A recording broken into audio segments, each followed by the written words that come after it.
Welcome back to Grow and Preserve. I'm Carter. I'm so glad you're here today. We're going to do some cooking. So we're going to have dinner guests tonight, and normally I would do an appetizer board with a cheese, some meat, some crackers, and generally some kind of fruity spread like a chutney or a sweet and spicy, salsa or something like that to put on the board. But I'm going to use a chutney with the dinner portion of the meal. So I'm going to make a sweet and spicy tomato jam to go on the board. It is delicious. I think it's absolutely fabulous. It is not a canning recipe. I would not can this. It does not have the proper proportions for canning. So anyway, we're going to make this tonight for my little dinner party, and I will take you along and we'll do it together. It is delicious and easy, and a super great thing to do when you only have like a pound of tomatoes. That's all you need. You need a bunch of other stuff, but it's all the other stuff that makes it so good anyway. So I will get everything ready. I'll bring you back and we'll get started. Okay, let's get cooking. So in my pan, I have a tablespoon of coconut oil, and it is heated up. Turn it off so it didn't get too hot. I'm going to turn it right back on, and we're going to add our spices. Now in here, I have, grab the recipe here. I have 2 teaspoons of ground cumin, 1 teaspoon of ground coriander, and 1 teaspoon of ground cinnamon, and finally 1 teaspoon of red pepper flakes.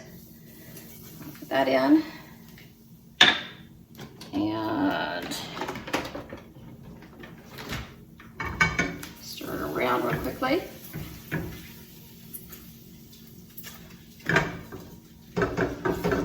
It's important that you have everything chopped and ready to go, this one, because it all goes in pretty quickly. It look beautiful? Well, it looks brown, but it smells beautiful. Okay, now in this one I have 1 small chopped onion, 2 tablespoons of freshly grated ginger, and 4 thinly sliced garlic cloves.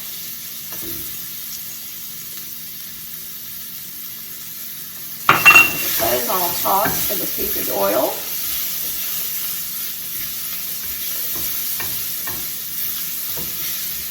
And then I'm going to throw in, I have 1 pound of tomatoes that I have washed and roughly chopped. Skins are still on, seeds in, everything. Just chop it up. Oh, it smells incredible in here now.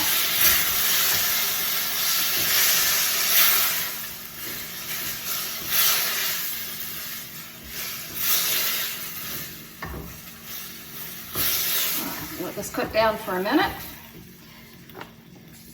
So this recipe, when we left Atlanta, I had a bunch of cookbooks that were not going to fit in this new kitchen here. So there were some that I just liked 1 or 2 recipes out of. So I don't know if I should have done it this way, but I did. I photocopied the recipes I liked, and then I donated the books. I figured I had paid for them, so I may as well keep the recipes, but not the book, and I could either rip it out and destroy it for someone else or pass it on. So that's what I did. If I can find this online, I will put a link to it. The book may have been called 360. I don't have any idea. It was the only recipe I liked in that book. So if I cannot find it online, I will post down below my version of the recipe. I changed up several things out of this, so maybe that's even better anyway. So that's what I'll do. So this is just going to cook for a few minutes, and then I'm going to add my version of sugars.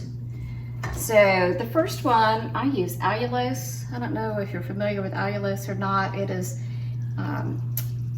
it's a sugar basically that the body cannot digest. So it doesn't count as any calories, but it doesn't cause issues or taste funny like erythritol.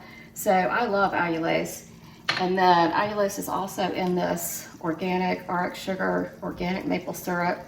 I use that in place of the Yacon syrup. You could use regular maple syrup, you could use regular sugar, you could use brown sugar, you can use honey, you can use whatever sugar you use. You do want a little bit of a syrupy, sticky something or other in there though. So make sure you use some honey or maple syrup or whatever it is that you use. All right, so I'm going to do this. It's already cooking down a bit. Can you see that? Look, get the liquid out.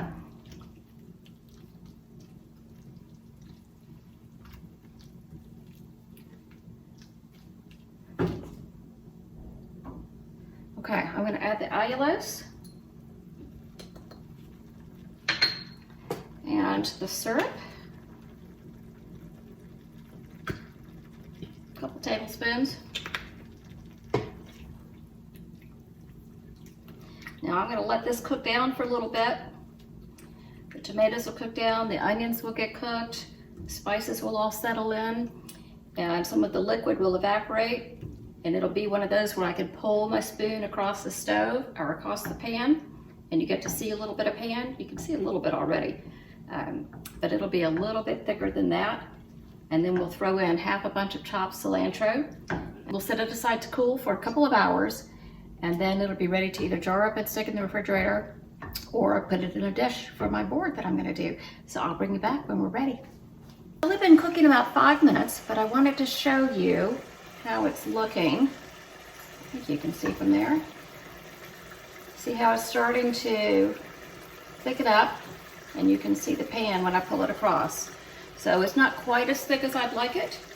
So I'm gonna give it another few minutes, but we're getting there. It doesn't take very long. So I have my cilantro all chopped and ready to go, and I'll bring you back when we throw it in. This is just about the consistency I want, so I'm gonna bring you in here and show you what it looks like when I pull my spoon across the pan, and then I'm gonna set it aside to cool, and then we'll add the cilantro. Okay, so here's what we're looking for in the pan. You see that when I pull it, it takes a long time for the syrup to fill back in. So that is perfect. I'm going to turn the heat off, take it off the heat, let it cool for just a little bit, and then we'll add the cilantro. I don't want the cilantro to turn dark in this. I want it to stay bright and fresh in this. So I'm going to let it cool off just a little bit. Doesn't that look delicious? It tastes delicious too.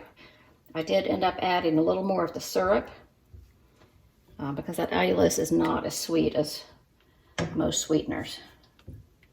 But this is, that's perfect. That's exactly what I'm looking for. Okay, so we will add the cilantro in a little bit, and I will make sure I show it to you when it's on the platter tonight. Okay, the platter is almost ready. So I have some pepperoni and some salami, a little prosciutto. I have a log of goat cheese, some crackers. This is a fermented pickle that I fermented a couple of weeks ago. It's been in the fridge. Now this is the spicy and sweet tomato jam that we made earlier today. So I'm going to put this in a bowl. This stuff is so good. It is so addictive. It is absolutely fantastic on top of a cracker with the goat cheese and maybe a piece of salami. Oh my goodness. All right.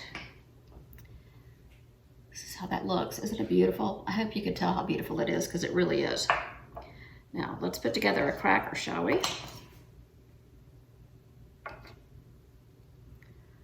little bit of goat cheese. I like the salami, so let's do that.